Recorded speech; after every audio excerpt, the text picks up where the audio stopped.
88th edition of 805 Sports Talk, and we are finally done covering high school football. Santa Maria's run ended in the Division 12 playoffs Saturday night. Kenny, Lorenzo, and I were on hand to see that contest. It was quite an event with, I would guess, about 5,000 people on hand at Santa Maria High School. Pretty interesting game. The Saints were in it throughout. Maybe some costly mistakes there. I think Big Bear was a very well coached team. They executed. I think they were the better team. They executed better, and they came out with a 37-23 win. Kenny, you wrote the game story for that one. You kind of did a nice job kind of recapping that game. What do you think were some of the big keys, and how would you just kind of sum up that loss for the Saints? I agreed with 100% with what Dan Ellington said. They gave it a good shot, but they didn't do enough on defense to win the game. To be honest, Big Bear's triple option gave Santa Maria more trouble than I thought it would. Big Bear scored on 6 possessions. If you give up scores in 6 possessions, you're going to have trouble winning. There were a couple of key plays. Jonathan Ramos ran for a first down on a nicely executed fake punt. There was a penalty. I don't know if it was a personal foul or holding or blocking the back well behind the play. They stacked up a Santa Maria running back at the 5, and they recovered a fumble at the 1, and then Zachary Bernard, their 215-pound fullback, burst up the middle for 99 yards. But even if Santa Maria had scored on those two, I'm not sure they would have stopped Big Bear on the ensuing series. Just the way the game was going, Santa Maria spent most of the game trying to rally from behind. They did score a tie game. Those kinds of games, you need certain things to go your way, and against Sure, they did for Santa Maria. Against Big Bear, they didn't.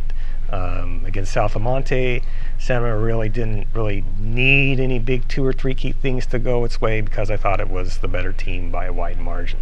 But I thought Santa Maria acquitted itself fairly well, but as you said, Joe, Big Bear just executed, made more plays when it counted the most, made fewer errors. Yeah, I was pretty taken aback a little bit by how well coached that team was. Running that offense, they seemed like always a step ahead of that Santa Maria defense throughout the game.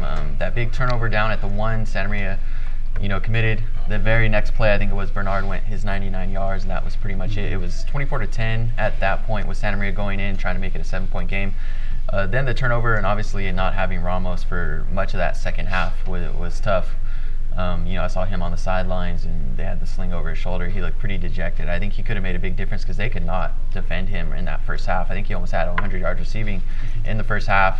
If they get that fake punt, who knows what happens. Lorenzo, you were on hand for the game as well. How would you kind of sum it up?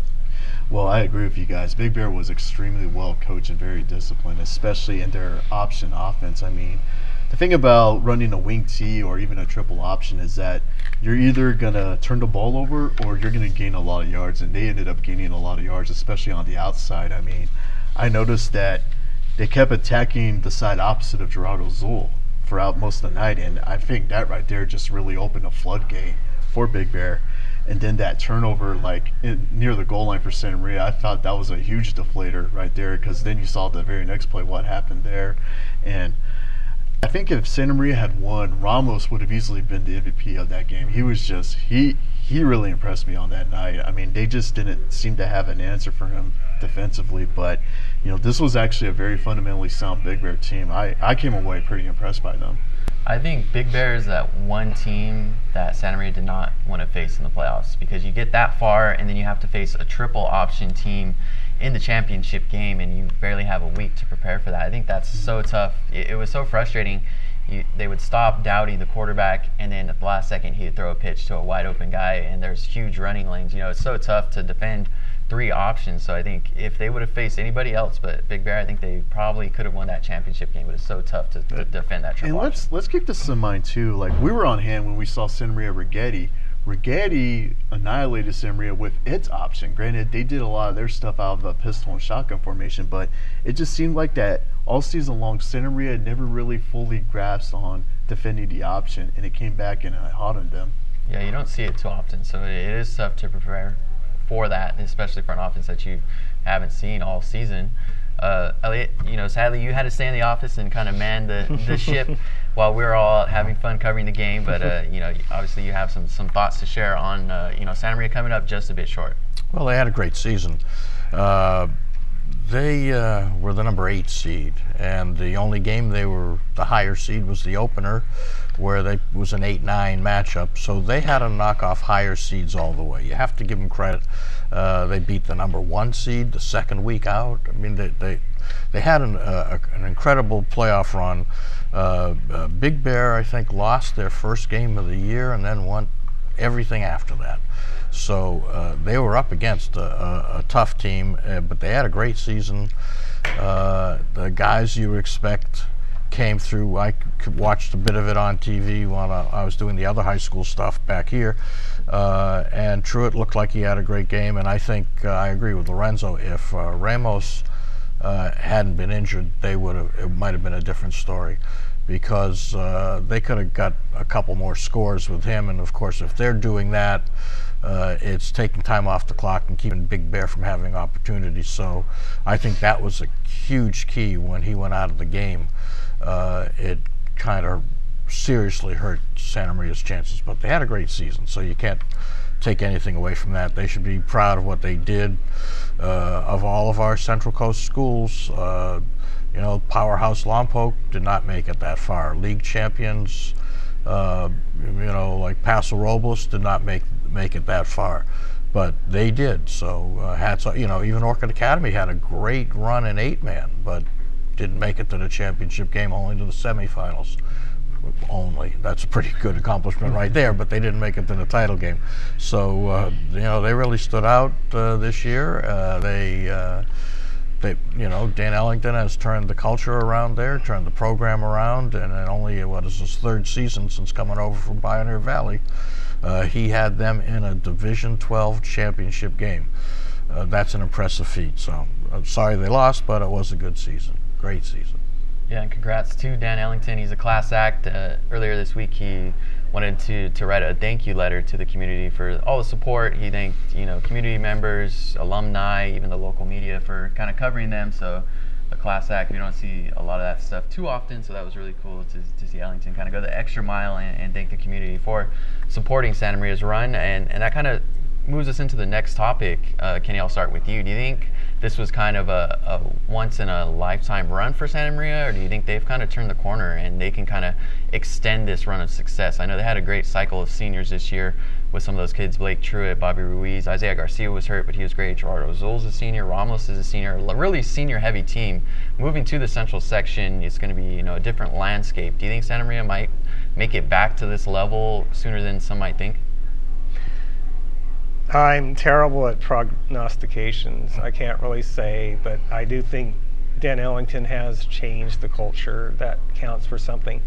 To be honest, at least next year, I don't think they will have the cycle of players that they did this year. So was it a fluke run? No. They turned themselves into a very good football team. They just happened to lose to who I thought was an even better team, not by a lot, but by a clear margin, Saturday night. Will they get back to this level? To be honest, I'm not sure. They were very senior heavy. They returned a few good, I think, linemen, but all of their skilled position people are graduating. Lorenzo, do you think this is a sign of things to come with Santa Maria? Do you expect them to kind of continue this? I had a conversation with some of the people on the sideline. It's actually former alums who played at Santa Maria. They believe this freshman class is going to be the one to watch in the coming years. So there's already that optimism. And here's another thing to keep in mind. When your team is successful like this, it's only going to intrigue more interest, not only like within the backyard schools and the feeder schools to Santa Maria High, but you might see kids who may be wanting to attend like a Rigetti, St. Joseph Orchid Academy, all of a sudden become interested in playing for Santa Maria. So I think interest level is going to only increase from here. And one other thing about Dan Ellington is that I feel like that he's one of the few coaches who truly knows how to prepare his team.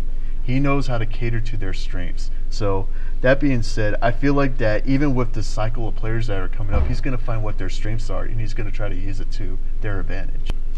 Elliot, what do you think the future holds for these Saints? I think they're going to take their lumps next year because they are so senior heavy. This was their shot right now at winning a championship, and I agree their freshman class is really good, but next year there'll be sophomores, and a couple of them might shine, but it's going to take most of them a couple years to get to the level of the seniors that we're going to see. You know, Truitt, well, you mentioned them, Garcia, who was injured, the Zool twins, the Bravos. They're all gone. They're off to college next year, and they may even or may not play football. They're all talking about studying. The twins, the Zools and Bravos, are talking about concentrating more on academics. As happens, you know, in high schools, except seemingly at Lompoc, with Andrew Jones, he graduates kids and they don't seem to miss a beat. That's what Ellington is working toward, to have that same kind of program, and I think he's got it in that direction. But I think we've got to wait a year or two for that freshman class to mature. So they'll have a good year next year, but I'm not sure. And of course, how is Napomo going to be affected by graduation? You know, how those other teams, and of course, and they're also moving to the central section. So how is all that going to shake out? But I think he's going to be hit hard by graduation. But he's got the pieces. He's got the coaches too. You know, if you go to the practices, and we've all been, I've been to many of them over the last 3 years, and over Pioneer Valley before that. They run really positive practices, high energy practices, and they work with the kids. They don't yell at them. They're cheerleaders, and they're teaching them. They're getting in the blocks with them, showing them this is how you got to do it, how do you run plays. I think now that they've got that established, they'll be able to have a continuity. I'm just wondering how quickly they will overcome the loss of these seniors, and I'm thinking it might be another year away, but I don't see them dropping a whole lot next year, just having a bit of a tough time because they're losing their starting quarterback. They've already lost one of their starting running backs, and now they're going to lose another. They're going to lose some of the wide receivers. The line was outstanding. They don't get the press that the stars get, the skill positions, but they lost a lot of talent on the line. So I think they're going to have to next man up and see if those freshmen can mature quickly. I'd be curious to see which division they get placed in the central section, because I mean, Division I is pretty much murderer's row. Division II, they might be okay because you only have to worry about Tulare Union, which was also senior heavy, and Dinuba as well. But I'll be curious to see which division they get placed in. I would be surprised really if Santa Maria is placed in Division I. I just don't think they're. Yeah, they shouldn't be anywhere near, I think, those top divisions, because the central or the southern section is a lot deeper and stronger, but there are a lot of premier kind of programs in the central section with some of those Clovis schools, and you got Central and Edison is usually pretty good. So and some of those Kern County schools as well, obviously Bakersfield High and some of those schools over there. So I don't know if they belong there. Maybe even lower than that. But I think one point to make is that the southern section, we kind of bashed them with moving Lompoc up, not putting Santa Ynez in a position where they can make the playoffs. But I think they got it right with Santa Maria this time. It was a good fit for them, a good division for them to be able to succeed and make a run. So without some of the competitive equity changes that they made a few years ago, Santa Maria probably would not be able to make a run like this with them being stuck in one of those tougher divisions. So I think putting them in a good division like Division 12 kind of helped them a little bit to make it to this far. I think that was a good fit for them. They're probably pretty good. They could probably be 11 or 10 or something like that. But I think D12 was a good fit for them, and they made a nice run. I heard somebody when I was somewhere. I heard somebody make some sort of derogatory comment. I didn't catch it all about. Then there are the real divisions, I guess, meaning that 12 and 13 and so forth weren't legitimate, but that's just not so. We saw some very good football in the playoffs at Division 12. And I think one thing that will help Dan Ellington, I think he's grown as a coach, and I think his time as a classroom teacher has helped him. So I really liked the quote he gave in one of the articles. He said, "I used to think that yelling at the players more would help them produce more, but then I learned that just as you're teaching in a classroom, if somebody's not succeeding, you need to ask them why, and ask them what do you need to be able to succeed and try to help them get to that.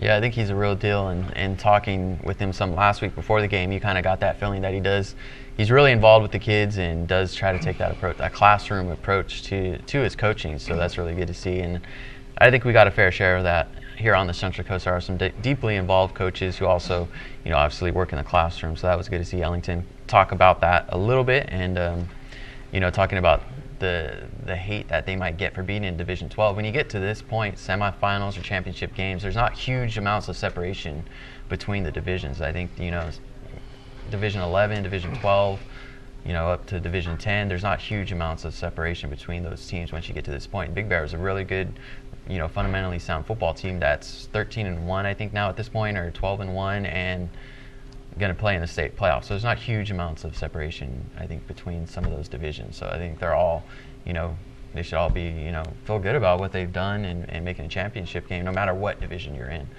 And we'll kind of ease into the winter sports season. We'll still be talking about football in the next couple of weeks, postseason awards and certain things like that. But the local hoop season is definitely heating up, and we've been out covering some games. We've seen some action. It's still early, but it's still, time to discuss who we think are going to be some of the better teams, some of the better players here on the Central Coast. I don't think too many new names have popped up. Lorenzo, you're at the round table on Monday. We saw some basketball players get the Athlete of the Week awards. Sticking to the boys basketball season, who are some top players that you've kind of seen so far, and maybe some guys you think are going to stand out once everything is said and done? Well, I haven't really seen a lot of boys action, but Leandrew Knight has pretty much picked up where he's left off. Although C.J. Simmons has told me a lot about Casey Polk, he's actually stepped in as a 6'1" center, and he's actually handled the dirty work for Cabrillo. And as we know, they're having to replace Jordan Tyler, who's transferred to Lompoc on the girls' side. I mean, it's pretty much the same story with Aaron Jenkins leading the way at Cabrillo, but now you have the younger sister, Jessie Jenkins, providing an extra shooting element, because I felt like last year it was strictly Brittany McCune, and then Aaron. Now they have that third option with Jessie Jenkins, so I feel like Cabrillo might be even more dangerous than ever. All right, Kenny, you've been working hard previewing some of the boys basketball teams, girls basketball teams for this season. Any names to keep an eye on at this point in the season, or any teams you think are going to surprise some people this year? I think pretty much the same teams that had the most success in this area last year will do so again this year. The Cabrillo and Rigetti girls, the Cabrillo boys. Claudia Toronis always has the Lompoc girls in a competitive situation. I think St. Joseph might be the biggest wild card as far as how they might do. Tom Mott always seems to have them in a position to get there, but they were hit really hard by graduation. So I'd say that they're the biggest mystery as far as how they might go. I think those will really be the teams with the top prospects in our area. Yeah, I'm interested to see the St. Joseph boys as well. Moving on without JoJo Walker, who's a great player pretty much the 4 seasons that he was over there at St. Joseph. I want to see who's going to kind of fill his shoes. He was kind of led that team offensively, even some defensively. We saw Alihu Cobb kind of step up last year for St. Joseph, so I'm interested to see them. Rigetti boys should be interesting.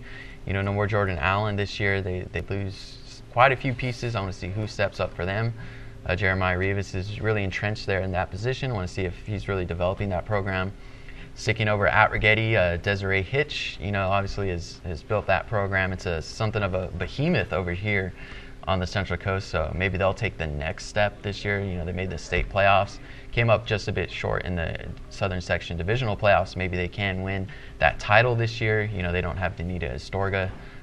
This year they did well without her being injured last year, but now someone's definitely going to have to fill her shoes, throughout the season. Is it going to be Elijah Paquette? Zane Sheckard? Is she going to take another step forward? There's a lot of questions, and we talk about Santa Maria High a lot, but I want to see how their boys team is going to be this year. Made the playoffs last year, finished 4th in the LPL. Blake Truitt, not pointing out Santa Maria's boys. Yeah, Blake Truitt's there. Hopefully John Ramos can play a little bit. He was injured last year during the football season.